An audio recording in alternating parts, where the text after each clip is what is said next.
Seja bem-vindo à terceira parte do Fora do Jogo. Nesta parte vou falar-lhe sobre portanto, um agente do futebol que normalmente não é tão divulgado, ou quando é, não é pelos melhores motivos. Não é o caso hoje com a Sandra Nogueira, árbitra de futebol. Olá, Sandra, boa noite. Boa noite. Portanto, tens 21 anos, Exato. Vens de uma família ligada à arbitragem e há 7 anos que estás a apitar jogos da Associação de Futebol do Porto. Costuma-se dizer que filho de peixe sabe nadar.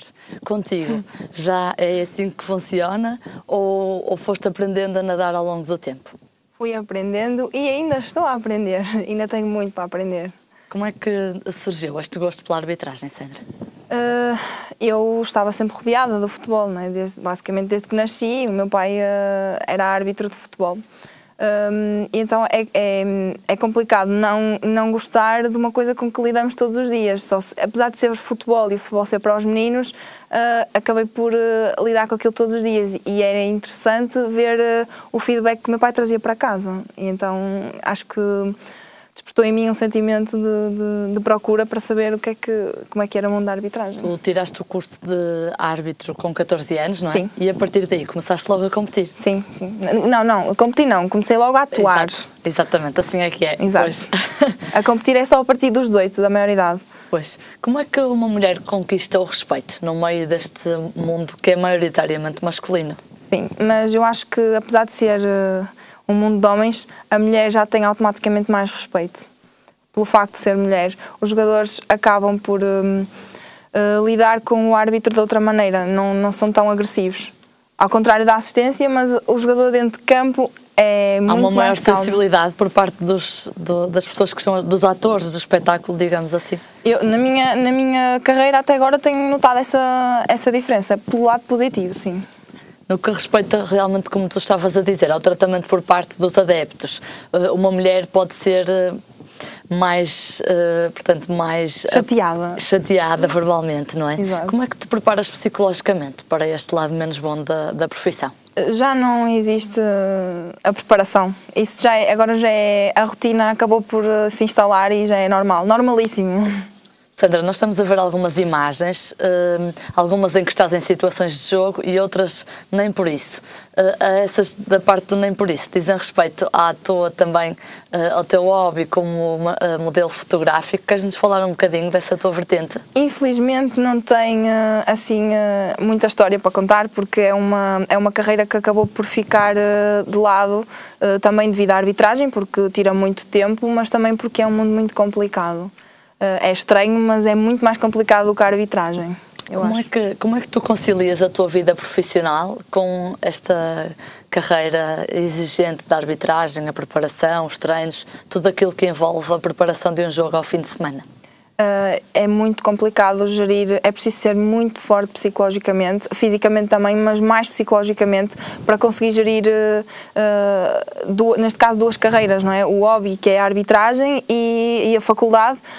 Anteriormente também trabalhava numa loja de roupa no shopping, e estas 3 coisas, mais a vida social e o namorado e a família, não é? Porque eu sempre muita atenção, não é? Claro, eu pessoalmente ligo muito à família, sou muito caseira, acaba por nos saturar psicologicamente, mas sendo forte psicologicamente, eu acho que temos as bases ideais para conseguir.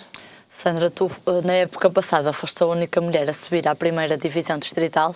Right. Até onde é que queres ir? Até onde conseguir ir, até onde puder, ao limite. Eu gosto muito do futebol masculino, não gosto tanto do futebol feminino, nada contra as mulheres, como é óbvio, não é? Que eu sou mulher, mas acho que em termos de concretização, o futebol masculino é muito melhor. Por isso, para mim, o limite seria mesmo a primeira liga masculina. Tens alguma referência, alguém que te inspire na arbitragem? Claro que em primeiro lugar o meu pai, não é? Porque ele era árbitro assistente. Não é? Exato, Serafim Nogueira. Claro que é o meu ídolo, sempre me ajudou, sempre me apoiou, mas como árbitro mesmo, principal, se calhar o Artur Soares Dias. É um dos árbitros mais jovens, não é? Sim, sem dúvida alguma. Tem tudo para ser um dos grandes árbitros a nível mundial. Qual é o episódio mais positivo e mais negativo que destaques desta tua carreira na arbitragem? Mais positivo, se calhar tenho 2 divididos, será aquele jogo em que eu fui arbitrar o meu namorado, a nível distrital, como é óbvio, e era júnior na altura, que conseguia, claro que uma pessoa vai sempre com medo, toda a gente nos conhece ali naquela terrinha, conseguia mostrar e eu própria perceber que pode haver profissionalismo para além de... Mesmo quando estamos próximos de pessoas que nos dizem muito, não é? Muito mesmo, e consegui, foi muito forte, psicologicamente isso afetou muito pelo lado positivo, como é óbvio, porque consegui perceber e mostrar a muita gente que conseguimos ser profissionais. Separar as águas também era importante para Sim. ti. Sandra, tu fizeste equipa com o teu primo, não foi? Sim. Mas agora fazes já o teu caminho sozinha. Agora faço sozinha, optei por fazer sozinha. A nível nacional, o meu primo está a nível nacional, é completamente diferente, a nível monetário, a nível de recepção dos árbitros, a nível de condições, o próprio jogo em si é totalmente diferente, mas fazer o meu caminho sozinha é mais... uma concretização, ou melhor, realização de um sonho meu, sozinha. É um patamar que gostavas de atingir, o dos campeonatos nacionais? Sem dúvida, claro que sim. Ver-me no lugar, neste caso, onde está o meu primo, será o próximo objetivo, que é muito complicado e não é dos mais altos, e por aí fora. Sandra, como é que se chama o teu primo, já agora? André Dias. André Dias. Portanto, será uma referência também para ti, em termos mais próximos, não é? Mas com certeza uma pessoa que acompanhas de perto. Sem dúvida. Sandra, li recentemente uma entrevista que deste em que referenciavas a tua impulsividade como um dos, se calhar, os pontos fracos.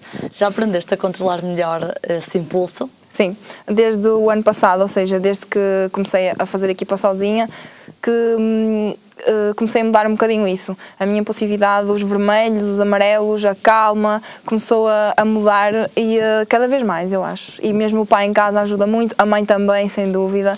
É uma base muito importante. E o namorado, por aí fora, ajuda-me, controla-te, tens que ser mais isto, mais aquilo, menos aquilo, e acho que é muito importante. Mas o facto de seres mais impulsiva fazia com que atribuísses mais cartolinas vermelhas e amarelas?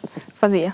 Eu acho que isso é um bocadinho a proteção que uma árbitra acaba por tomar, uma vez sendo mulher, que... Para fazer valer ali a sua posição, Sim, era isso? o respeito, exato.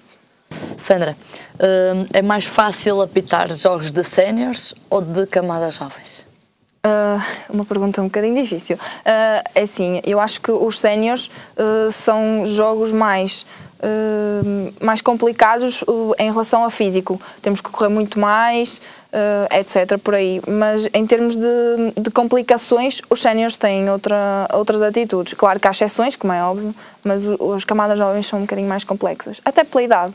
Os rapazes nas idades das camadas jovens são um bocadinho mais E os complexos. pais das crianças? Muito pior camadas jovens, sem dúvida alguma. São muito difíceis de aturar, Muito, entre aspas, não é? muito. Que me perdoem os pais das crianças que Mas jogam, eles sabem. mas são adeptos complicados. São.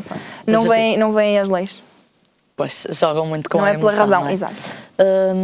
Sandra, vi numa rede social que tens uma frase, não sei se é um slogan pelo qual te reges, que diz: não vou dizer que é fácil e que nunca deu vontade de desistir, mas vale muito mais a pena continuar.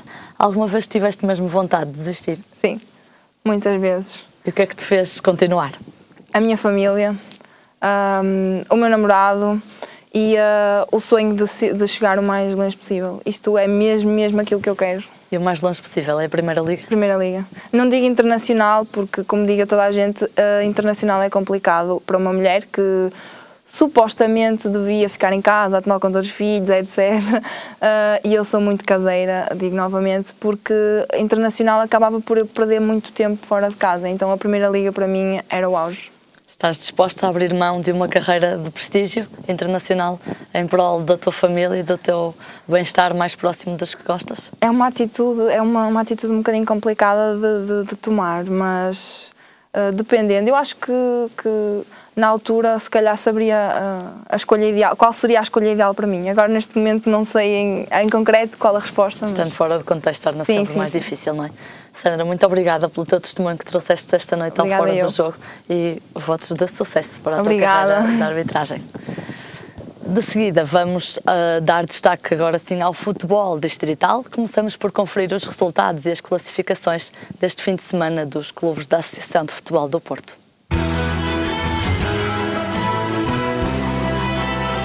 Decorreu este fim de semana a 7ª jornada do Campeonato Distrital da Divisão de Honra da AF Porto, destacando-se a vitória do Rio Tinto sobre o Valonguense por 2-0 e a derrota do Dragões Sandinenses em casa com o Canidelo por 1-0, com o golo a ser apontado por Rabassa.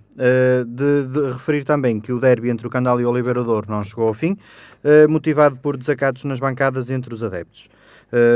Neste momento o Parafita lidera com 17 pontos a classificação do campeonato, depois de ter vencido também o Nogueirense no passado sábado por 3-1. A equipa matosinhense ocupa a primeira posição com mais 5 pontos que o segundo classificado, enquanto que na terceira posição surge o Barrosas com 12 pontos.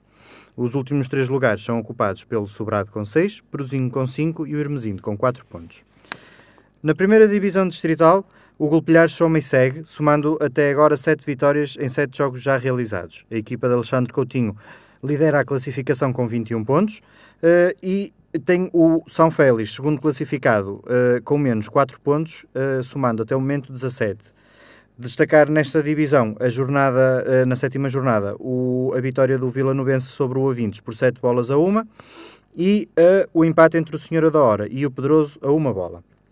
Na Série 2, a série mais competitiva deste campeonato, temos o Pedroso no primeiro lugar e o Gondim, ambos com 13 pontos, mas do primeiro até o 8º classificado, apenas 3 pontos separam as 8 equipas.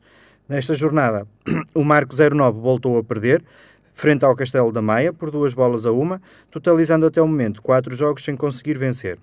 Nas últimas posições desta tabela, o Leões Ceroa leva 7 pontos e o Atlético Rio Tinto é o último classificado, com 5.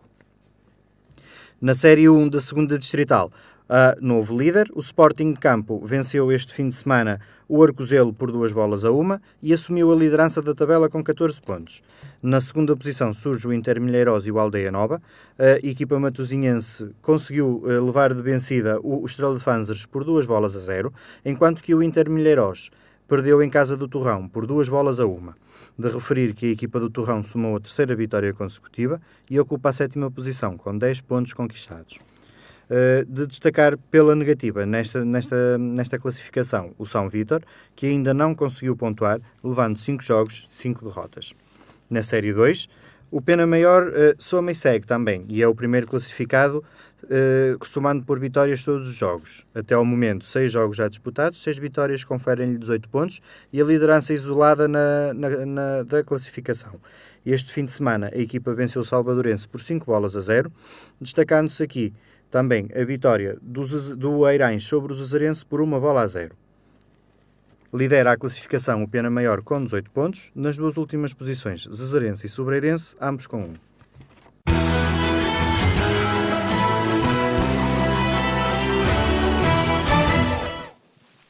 De seguida temos o espaço com Johnny Lino. Johnny, boa noite. Boa noite. Vamos dar as notícias do futebol distrital. Começamos pelo jogo que colocou frente a frente o Candal e Oliveira do Douro. Antes de mais, boa noite aos telespectadores. Este foi um jogo à moda antiga, um derby à moda antiga. Teve um pouco de tudo, foi a maior parte do tempo bem jogado. Foi uma partida onde o Candal foi muito superior ao adversário. O Oliveira do Douro apresentou-se com uma tática mais de contra-ataque, sair a jogar rápido e apresentou um futebol mais direto nos primeiros 45 minutos. O Candal não, um futebol mais apoiado, com muitas trocas de bola e muitas situações de golo nos primeiros minutos. Foi uma equipa que esteve sempre por cima, sempre a dominar o Oliveira do Douro. Aliás, a primeira meia hora a equipa passou essa mesma meia hora sempre dentro do meio campo contrário, com o Oliveira do Douro a sentir algumas dificuldades para sacudir essa pressão.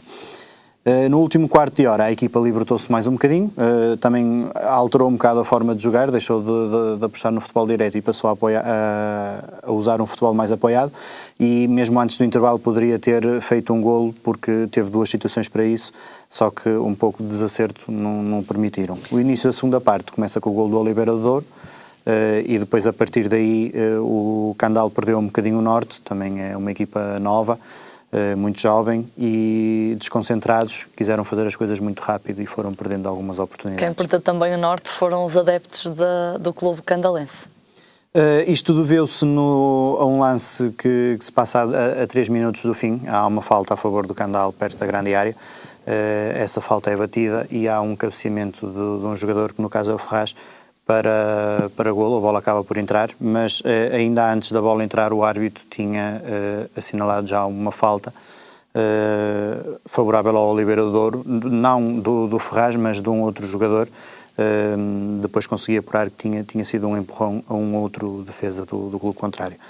Portanto, esta anulação levou a que os adeptos do Candal, por trás do fiscal de linha, portanto, protestassem a situação, protestaram um bocadinho demais. O fiscal de linha, na altura, acabou por interromper o jogo, mas esta interrupção demorou breves segundos e, entretanto, depois começaram-se a ver confrontos entre os adeptos das duas equipas, porque também havia adeptos do Oliveira do Douro na mesma bancada, estavam separados por um gradeamento, mas, entretanto, começou a haver ali uma confusão, a polícia teve que atuar.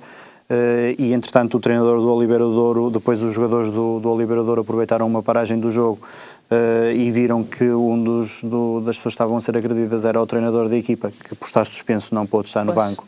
Esteve junto dos adeptos e acorreram em seu auxílio para o tirarem da bancada. Para as bancadas? Sim, puxaram-no para fora das bancadas para ele ser transportado para o balneário. Entretanto, depois, no túnel de acesso, gerou-se também outro foco de confusão. Aí, nessa situação, já não pude observar bem o que é que se passou, porque não nos deixaram descer, mas mais tarde consegui apurar junto de fonte policial que tinha sido, ou melhor, tinha havido uma agressão de um jogador do Oliveira do Douro, neste caso ao roupeiro do Candal. E, claro, os jogadores voltaram a envolver-se em confrontos. Entretanto, a situação acabou por ser sanada, mas o jogo acabou por ser interrompido por falta de condições de segurança. Certo é que o jogo ficou marcado pela violência e acabou por não chegar ao fim. Não chegou ao fim, foi interrompido a 2 minutos do fim. Na altura ficou a dúvida se teria sido por abandono dos jogadores do Oliveira do Douro ou por falta de segurança, e mais uma vez, como consegui apurar, foi o árbitro acabou por acabar o jogo mesmo por motivos de falta de segurança, até por ordem da polícia. Deu essa ordem ao árbitro e o jogo ficou por aí. Johnny, a falta de segurança está também a causar alguma instabilidade no que diz respeito a outras associações de futebol do país. A Associação de Futebol de Lisboa ameaçou recentemente suspender campeonatos devido à falta de policiamento nos jogos das camadas jovens. Exato, isto vem no seguimento de um decreto-lei que vai entrar em vigor a 9 de novembro, que é o Decreto-Lei 216/2012, foi aprovado a 9 deste mês, 9 de outubro, e que, na sua generalidade, acaba por dispensar o policiamento em jogos referentes ao escalão juvenil e inferiores, neste caso aos juvenis e iniciados. O Presidente da Associação de Futebol de Lisboa não concorda com a ideia. Refere que esta situação é muito prematura para ser já imposta e alega que poderão existir clubes que se recusem a jogar em determinados estádios e árbitros que se recusem também a apitar determinados jogos, precisamente pela falta de segurança. Isto porque o policiamento, esse mesmo policiamento, vai ficar a cargo dos clubes que fizerem ou que organizarem, neste caso, o jogo, os clubes visitados. E não será obrigatório? Não é obrigatório a polícia e ficará a cargo dos clubes esse mesmo policiamento. Ou seja, se os clubes quiserem, terão que ser os próprios clubes a arcar com as despesas desse policiamento. Segundo o Presidente da Associação de Futebol de Lisboa, isto vem trazer encargos extras aos clubes, porque estas situações eram comparticipadas pelo Estado na sua totalidade. O Estado vai passar apenas a comparticipar as competições que forem feitas fora dos recintos desportivos ou então aquelas que envolvem os campeonatos nacionais e os escalões séniores dos distritais. No caso das camadas jovens, júniores, juvenis e iniciados não vai existir.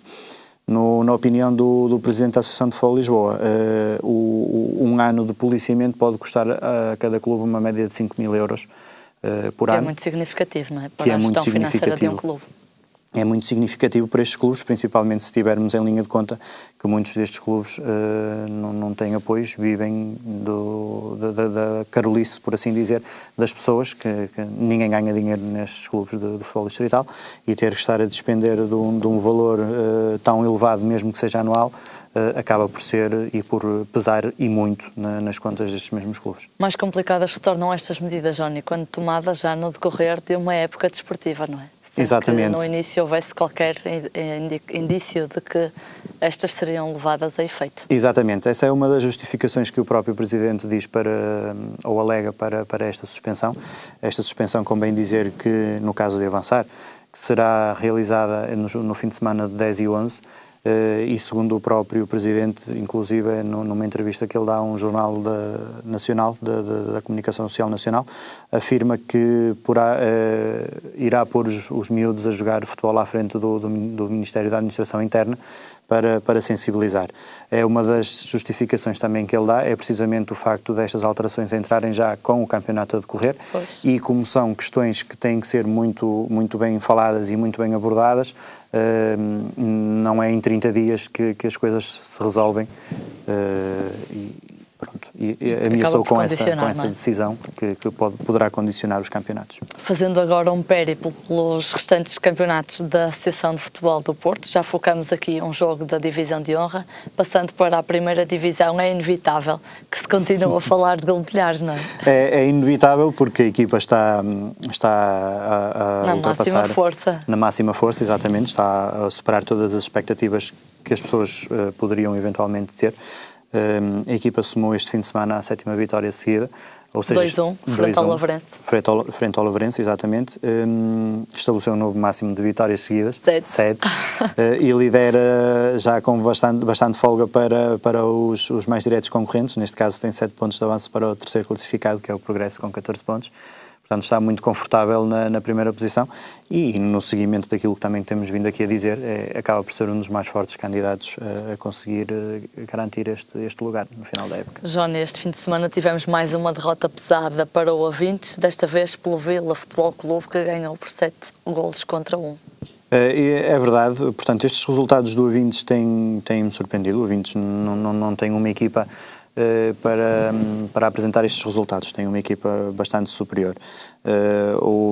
Nós também não conseguimos muito bem apurar o que é que se passa no seio do clube, porque o clube não dá... Continua a não falar, não é? Exatamente, continua a não falar à comunicação social, seja ela qual for, independentemente de serem jornais ou blogs. O que é que levará uma direção de um clube a tomar estas medidas? Olha, Tânia, sinceramente, não sei. Estas medidas normalmente Até porque não é uma medida muito comum ao nível dos campeonatos distritais, não é? Era exatamente isso que eu ia dizer. Estas medidas, normalmente, os clubes profissionais tomam estas medidas, não são as mais corretas, mas acaba por se compreender, porque acaba por blindar o balneário e normalmente acontecem quando o clube passa as fases menos boas. Passar, exatamente, por fases negativas. Mas, Exato. Por exemplo, no caso dos distritais, normalmente a imprensa até é um elo de propagação daquilo que de bom se faz no seio do clube, por isso é um bocado difícil compreender este tipo de medidas. Exatamente, e até porque esta medida está em vigor desde que este Presidente entrou, portanto já desde a época passada. Manuel António Ribeiro, desde a época passada que o Avintes, não há notícias do Avintes na comunicação social regional. Não sei o motivo, porque eles também não dizem o porquê da situação. O certo é que não existe nenhum tipo de dado que uma pessoa possa dar de forma concreta.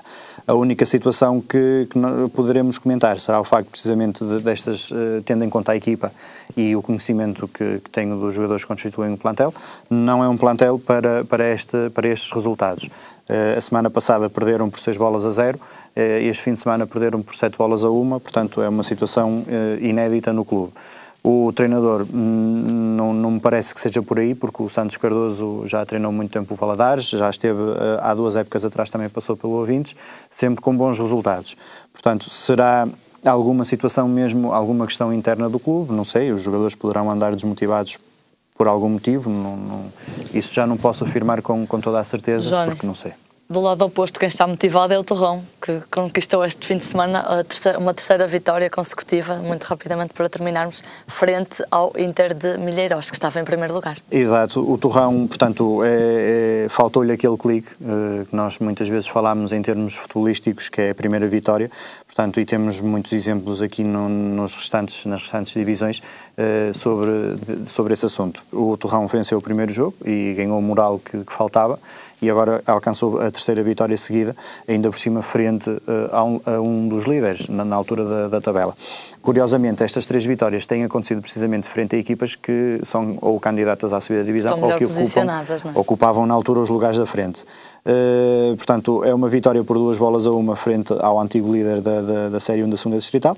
A equipa ocupa neste momento a 7ª posição com 10 pontos e se tudo continuar a correr como está, continuará a somar resultados positivos. No próximo fim de semana vai ter mais um jogo contra uma equipa da frente, é o Aldeia Nova, neste caso, e se seguir a linha dos últimos jogos, poderá quase contar com uma vitória, porque o Aldeia Nova é o terceiro classificado. Johnny, nós é que também podemos contar com o fim deste espaço. Até para a semana. Obrigada por ter estado aqui. Obrigado. Estas e outras notícias podem ser consultadas no blog do Johnny, A Bola é Redonda.